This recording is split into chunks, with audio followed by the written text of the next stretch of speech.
I think one of the challenges that I had in being able to adjust to this generation, and there was a period of adjustment for me because there were some things I could not understand.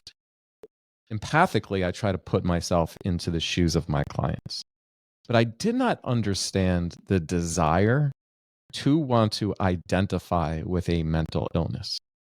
Because Mhm. in our generation, the last thing that you would want to portray yourself as in this world is unstable or mentally ill. It just evolutionarily is not adaptive. It just does not make any sense. You have to make your way in this world, and you have to Mhm. develop relationships, and you have to achieve and eventually be able to take care of yourself and your family. The last thing you want to do is present yourself as unstable. But yet, we are seeing a generation want to almost obtain an oppressed, disabled, or minority status as if it provides them some degree of social currency. And so, Freya, you mentioned the word social engineering. I'm kind of interested to know maybe what the roots are of this and the function of this from your perspective.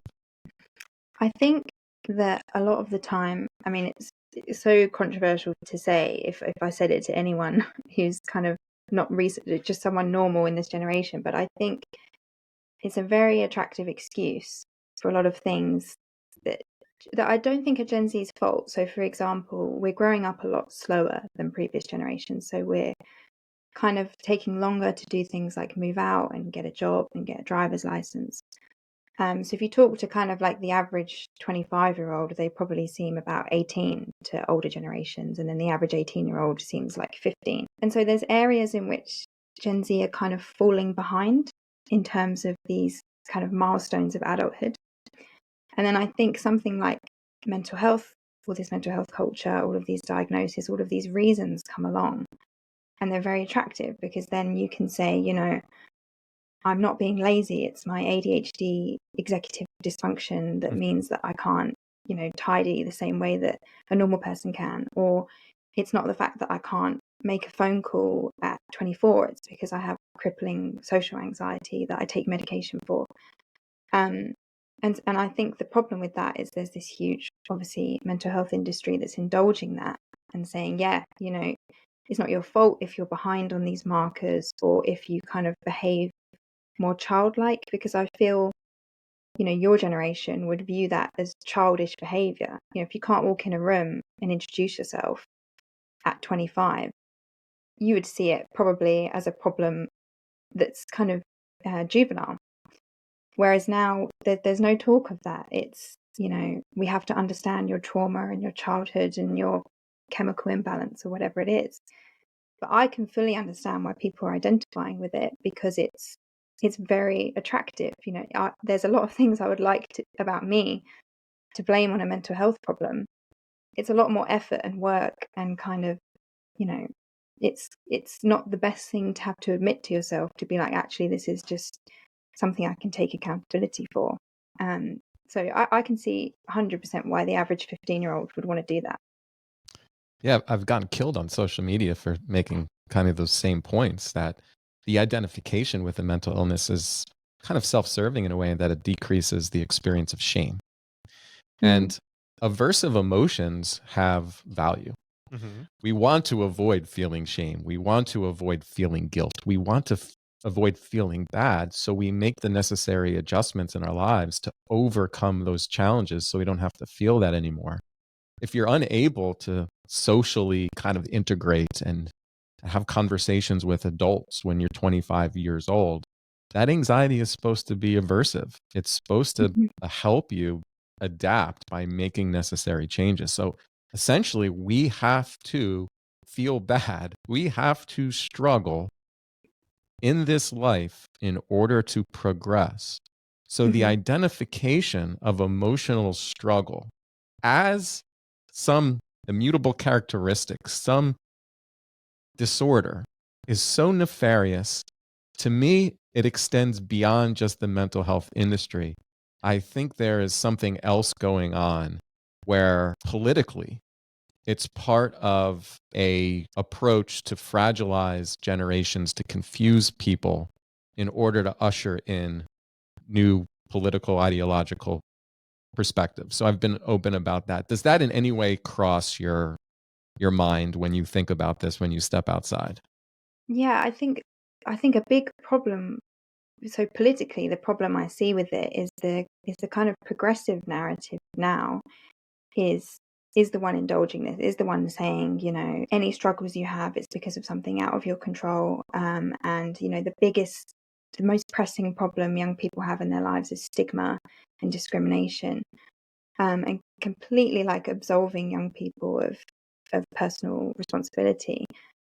And like you say, that it almost seems like it's orchestrated, because the more you depend on your ADHD diagnosis to excuse things like maybe not being productive or not being a capable adult, the more you do that, the more you're going to have to rely on that to explain to people why you're falling behind, because you're not going to grow. And so you have to then depend on a diagnosis because you've used it as an excuse so far, and you're going to keep having to lean on it throughout your life. And unfortunately, leaning on that diagnosis also means you're probably going to have to lean on medication companies, the therapy industry, and you're probably going to have this belief that you need constant solutions and intervention in order to live.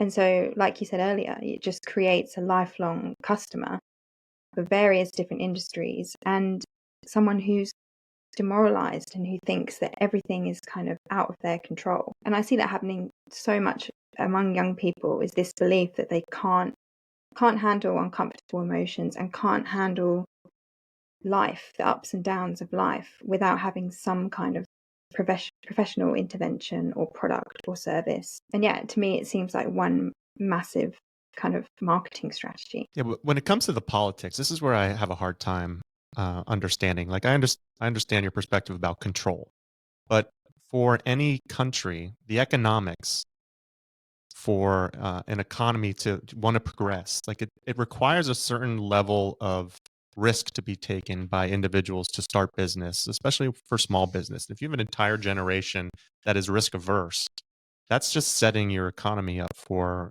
some type of downturn or collapse. So how do you overcome that? And Freya, I was on Wait, stay there. okay. That's a good question. I want to be able to respond to it. Yes. Okay.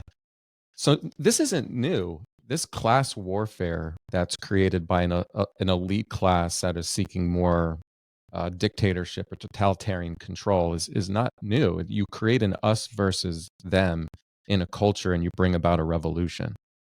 I think you're thinking about things from a free market perspective, Mm-hmm. and what we were raised in is a free market, a capitalism, and during our lifetime that has become global. And in order to be able to survive in a free market economy, that you have to innovate and you have to be able to integrate into other cultures. But really, I think when you look about what's happening globally is China in itself is being like the producer of goods cheaply Mm. for the markets like the United States market, which is eliminating a middle class, which is eliminating a working class in our country, because you can get goods and services like made cheaper, and that's made China an economic power. But I don't think that's how the global elites think about the future. I think they think about the future as we have way too many people. And when we have too many people, that is, dangerous to the welfare of their planet and their wealth and their purpose.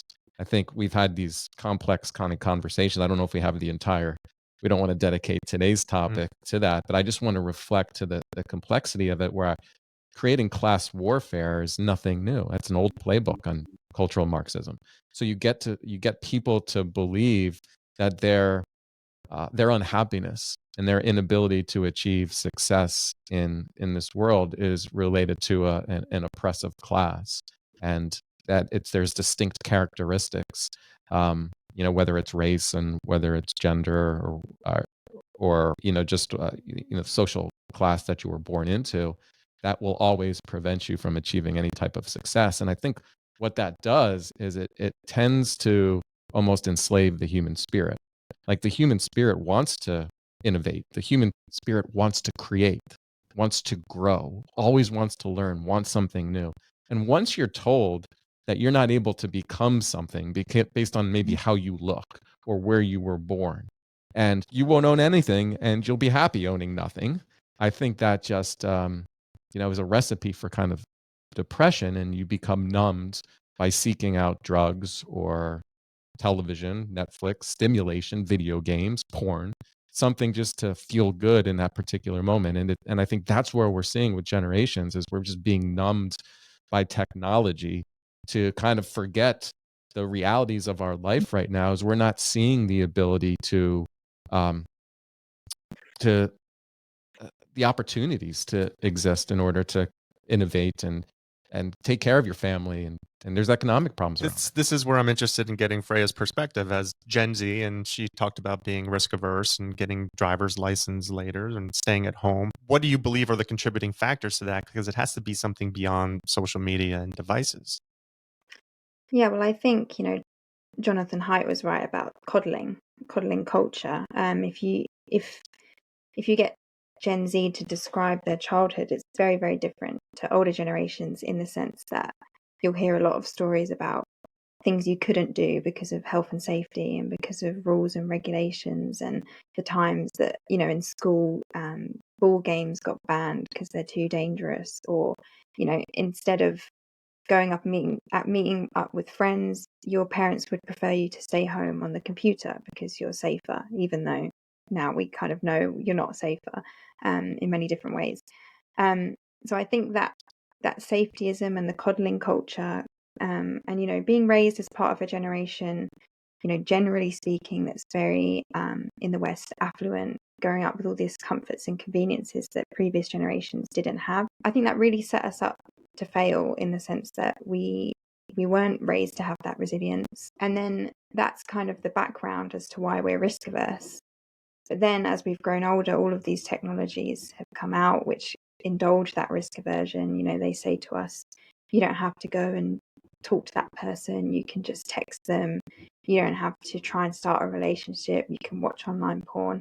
As we're growing older, there's this old kind of advice people would give, or they would say, they predict when Gen Z grow up, they'll get hit by the real world.